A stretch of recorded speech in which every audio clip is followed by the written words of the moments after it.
Hi guys! For today's video ay magluluto ako ng simple, masarap at murang ulam na pwedeng-pwede niyong lutuin. Kaya tara, samahan ninyo akong magluto.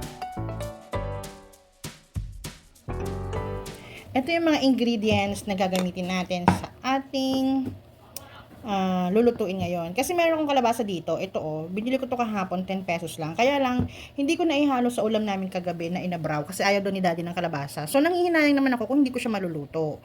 So, meron ako dito sa ibabaw ng ref ko na luncheon meat, beef loaf, na naisip ko na what if paghaluin natin sila at gawin natin kalabasa balls. So, konti lang siya kasi 10 pesos lang yan. Tapos meron tayong isang maliit. So, gawin na natin siyang merienda for today's video. O, diba? And then, meron akong 2 kutsarang flour. At syempre, salt and pepper to taste. So, tara na guys. Simulan na natin. So, guys, ito na yung kalabasa natin. Hiniwa ko lang siya ng maliliit. Yan.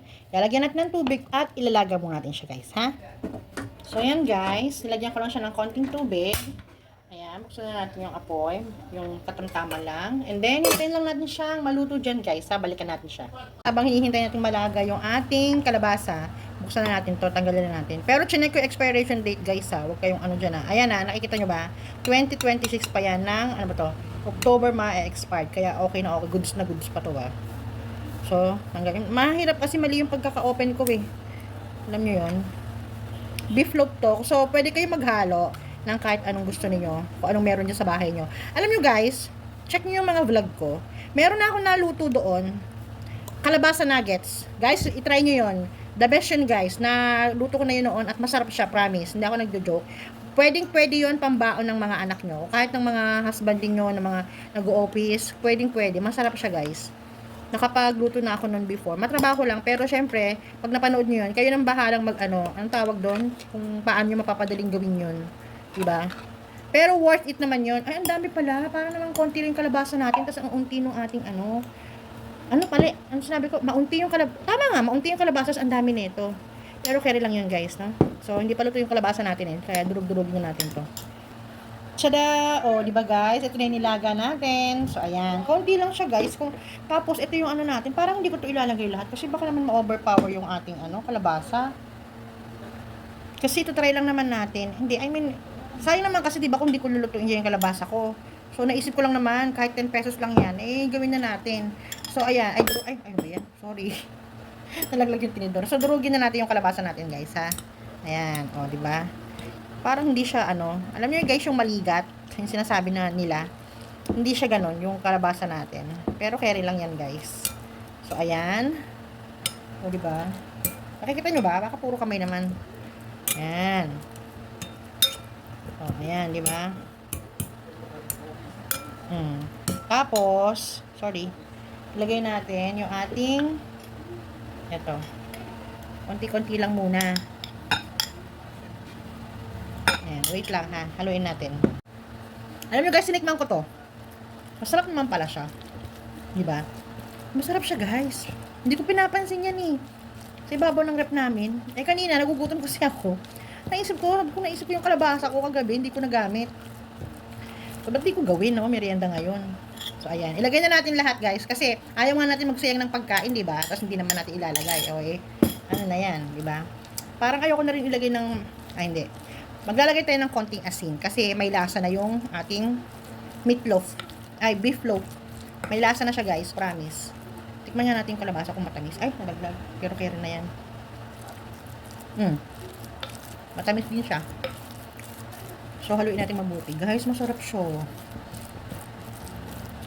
Pero mas masarap to kung mas maraming kalabasa. Diba? Yan. Durugin muna natin mabuti. Yan, guys. So, lagyan natin ng konting asin lang. Hindi ko ilalagay lahat to dahil may lasa na siya, guys. Tinikman ko siya, promise. May lasa na. Yan. Tapos, hindi ko din to ilalagay lahat kasi medyo spicy na yung ating beef loaf. Yan. Nakikita nyo ba? Baka puro kamay. Magsabi kayo mag-comment kayo. Sabihin nyo kung nakikita nyo ba o natatakpan ng kamay ko. Diba? Yan. Diba? Maglagay tayo na flour. Paunti-unti lang kasi ayaw naman natin maglasang flour lang itong niluluto natin. Diba? Yan, flour lang para magsilbing binder. So guys, tingnan nyo, nag-try ako. Ayan. So hindi na ako nagsawsaw sa iba, sa ano lang, breadcrumbs lang, para hindi siya mahiwalay pagka pinrito natin siya mamaya. So ayan. Ginanyan ko. 'Di ba? Okay na 'yan. So, meron ko itong pang scoop. Ayan, isang kutsara. Ayan. Isang ganyan. Medyo inapaw ko lang ng konti. Tapos, ayan. Ayan. Diba? Masyado siya madikit. Hindi ko na siya nilagyan ng, ano, yung pinagulong sa flour. Wala lang. Ayoko lang. Gusto ko lang ito. Sadyang hindi lang ako naglagay ng egg, guys. At saka ng flour. Kasi may egg at flour na yan. Basta ayoko lang. Bakit ba? Gusto ko yan lang yung ingredients natin para mapadali yung buhay na. I mean, mapadali yung trabaho natin. Diba? So, ayan. Medyo sticky lang siya, guys.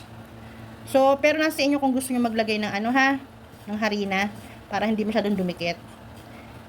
Experiment lang naman to, guys, eh. Pero for sure, masarap to. Magugustuhan ko nila. Tsaka ng mga anak ko. Ano kaya natin yung scoop-scoop? Ganyan na lang. Bakit kailangan pa kasi i-scoop-scoop? Nahirapan ko lang yung... Kasi pag scoop, look, oh. Naiiwan sa loob. Sayang, di ba? So, ayan. Di ba?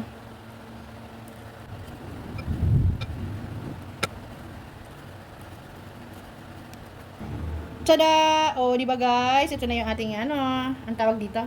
Kalabasa balls. Alam niyo guys, pwede itong pang-ulam, promise. So, nagpapainit na ako ng ating mantika para maiprito na natin siya at matikman na. Ha?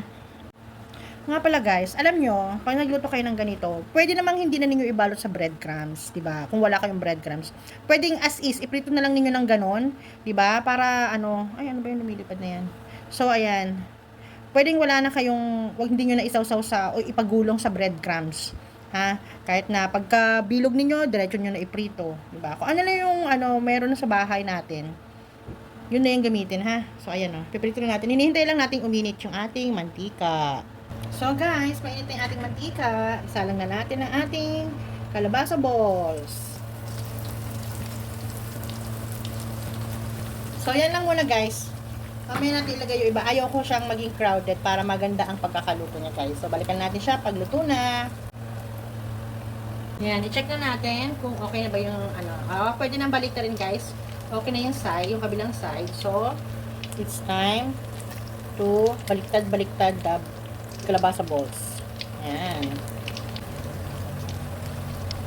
Ayan guys, parang sarap-sarap niya, ang bango-bango niya guys. Hintayin lang natin siya maluto ha. Hanguin na natin siya at luto na. Siya guys oh. Tada! Oh, di ba? Next. So ito na yung next guys. Wait natin siya maluto. Guys, luto na siya. At kailangan na nating hanguin. O, diba? Tada! O, diba? Luto na.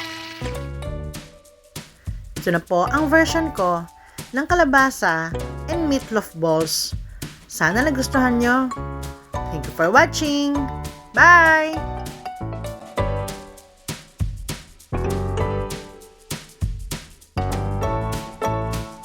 Guys, oh, tingnan nyo.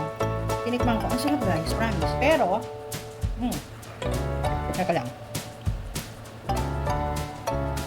Tinry ko sa ketchup, masarap.